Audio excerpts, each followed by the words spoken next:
Have you ever been asked a question and it could have been answered in one simple sentence, but then you just found yourself still talking 2 minutes later, noticing everyone's eyes glazed over and they're starting to check their phones? Well, if you're a quiet leader, an HSP, a highly sensitive person, or an introverted leader, you've probably gotten feedback that you need to speak up more often. And this is that feedback backfiring on you. So picture this. You answered that simple question and then you added more context and a little more context, then a little safety cushion of explanation. By the time you stop talking, you sound less confident than when you started. If that's familiar, stick with me because it's not a skill problem, it's not a confidence problem, it's a nervous system response. It's totally normal, and there's actually a very simple solution that I'm going to give to you in this video. So many introverted and highly sensitive leaders that I coach do this exact same thing. They turn a 30-second answer into a 3-minute monologue. They're over-explaining because they're terrified of being misunderstood. Again, this isn't a skills problem. This is just your brain and your nervous system doing its job to keep you safe because they can't tell the difference between a threat to your ego and a threat to your safety. So first things first, regulate and reframe. Those are the first two steps of my regulate, reframe, rise leadership development approach. If you need more information on that approach to leadership development and coaching, which is the foundation of all the work that I do, all my coaching, all of my programs, look back at the last couple of videos. All of the information you need is there, and I'm gonna suggest that you download my freebie in just a few minutes here. But regulate your nervous system so you can stay calm and clear-headed in these moments. Reframe any self-limiting beliefs that you have, and then you're going to be able to rise to the challenge of communicating clearly, succinctly, and concisely in these moments that matter most. First, think of all the opportunities you have throughout the day to over-explain or to be more concise. It's not just the big meetings, the high stakes presentations, things like that. It's those small moments throughout the day as well that you can practice this process that I'm about to give you. It's things like the status update during your one-on-one where you give every obstacle, every possible outcome, every dependency, when really all your boss wanted is it's on track or it's not on track. It's the Teams message where you do write a short answer and then you add 2 more paragraphs to soften the message. It's that feedback conversation where you keep stacking examples because you are so worried about the person feeling attacked. This one especially feels really well-intentioned, right? But it's actually just making the person receiving the feedback work a lot harder to find the message in all those words.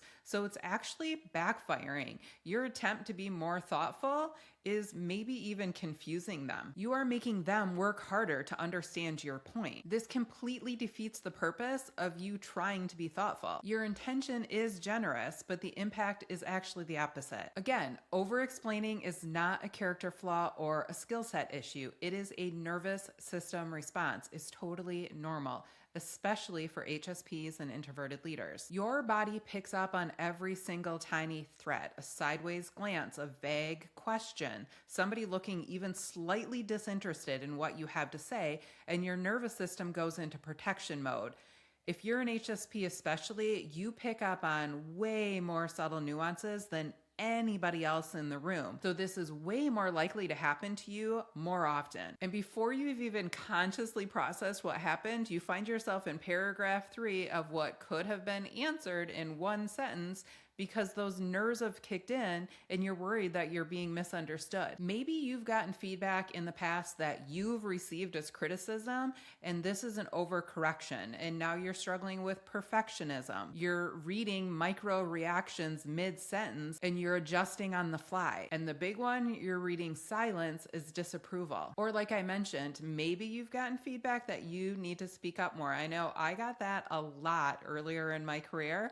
If you've also gotten that feedback, you need to speak up more. You need to be more visible. This also could be you overcorrecting for that by speaking too much now. I mean, come on, we can't win here. In either case, having a regulated nervous system is the only way you're going to be self-aware enough in these moments to catch what's happening and do a quick self-check.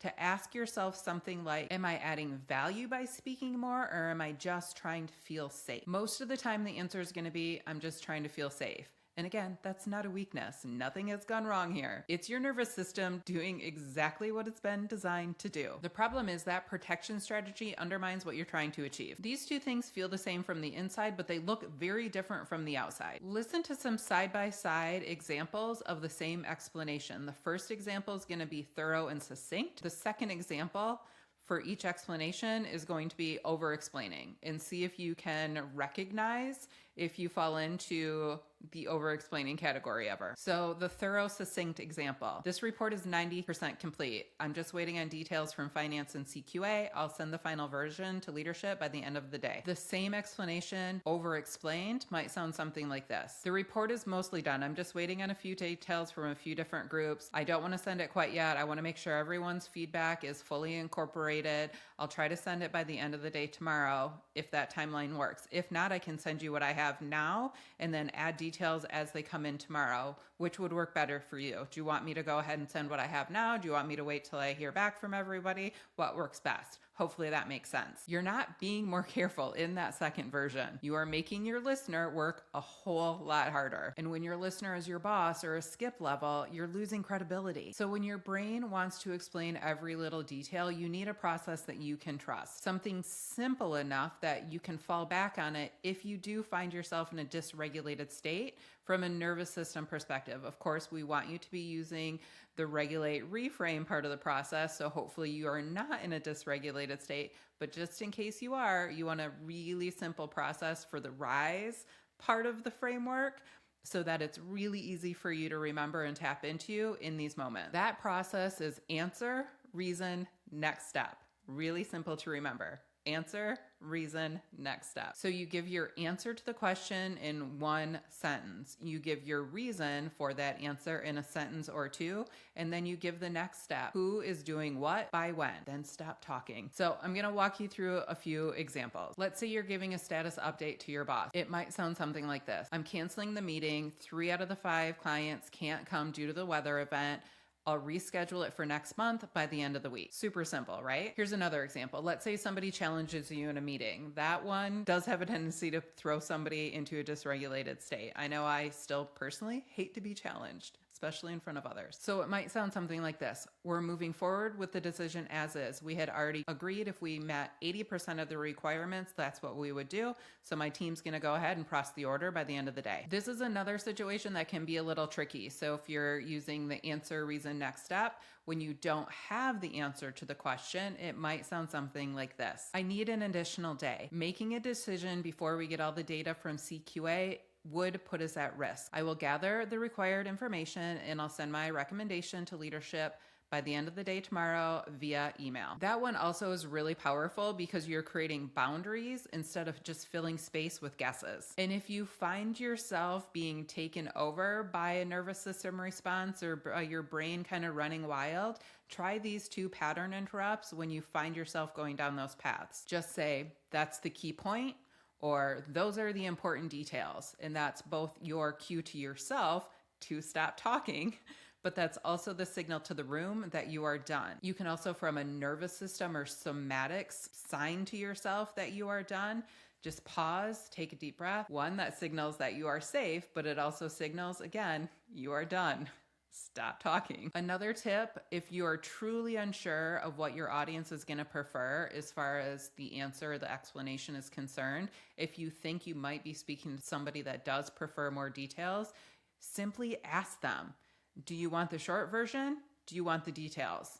Most of the time, anybody's going to say, give me the short version, because they know if they need more context, if they need more details, they can ask for them. Here's the point to all of this. You are not using fewer thoughts.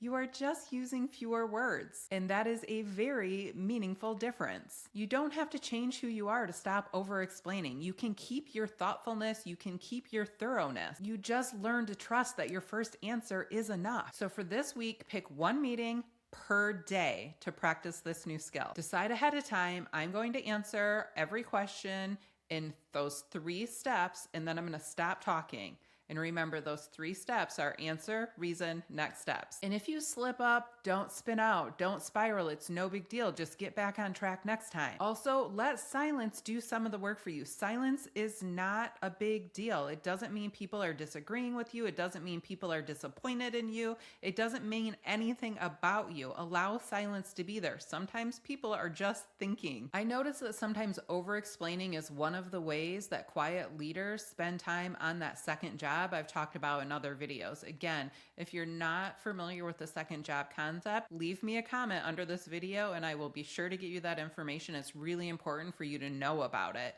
as a quiet leader. It's a stress response that looks like a communication habit, which is why the advice you get to solve for it usually just says be more concise, but that doesn't address what's really going on or why you're over explaining in the first place. Your first answer was enough. Start trusting that. And if you want to go deeper into the nervous system regulation and the mindset rewiring piece, both regulate and reframe, I strongly encourage you to download my free guide. You can find the link into the description. It's called Lead Powerfully Without Pretending. It's going to give you exercises for both those first 2 steps. And I'll leave you with this. Remember, alchemist leaders do not just adapt to challenges, they transform them. So look for moments throughout your day to ask yourself, what is the alchemy opportunity here? What does this make possible? Keep turning your unique challenges into leadership gold. I will see you in next week's video.